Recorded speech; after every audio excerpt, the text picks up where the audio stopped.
बीच रहिया में जान छोड़ लेगे, दिल तोड़ के हमार मुँह मोड़ लेगे, बीच रहिया हमें जान छोड़ लेगे।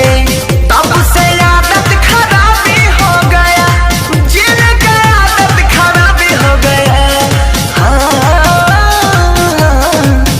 मैं शराबी हो गया, मैं शराबी हो गया, मैं शराबी हो गया, मैं शराबी हो गया।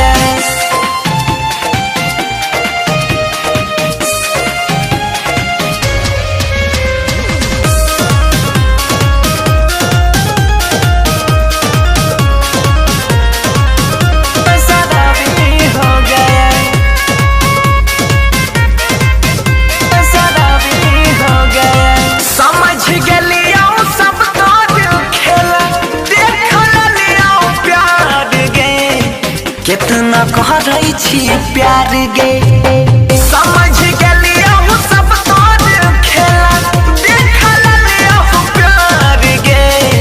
कितना कह रही छी प्यार गे, हंसता है ये दिल जब रोता है, रो कर ये कभी ना सोता है। हंसता है ये दिल जब रोता है, रो कर ये कभी ना सोता है। तोरा परोसा के दाबी हो गया, तोरा परोसा के दाबी हो गया। मैं शराबी हो गया रे, मैं शराबी हो गया, मैं शराबी हो गया, मैं शराबी हो गया।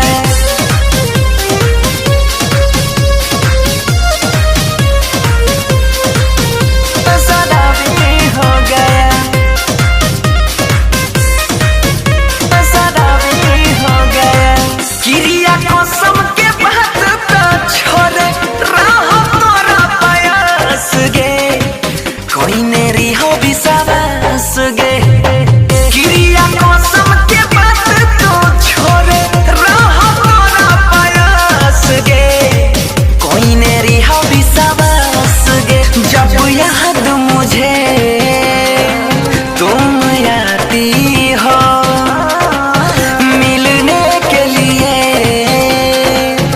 तड़पाती हो। जब याद मुझे तुम आती हो, मिलने के लिए तड़पाती हो। सोनू के सपना बेताबी हो गया, बनसीधर भी बेताबी हो गया। मैं शराबी हो गया।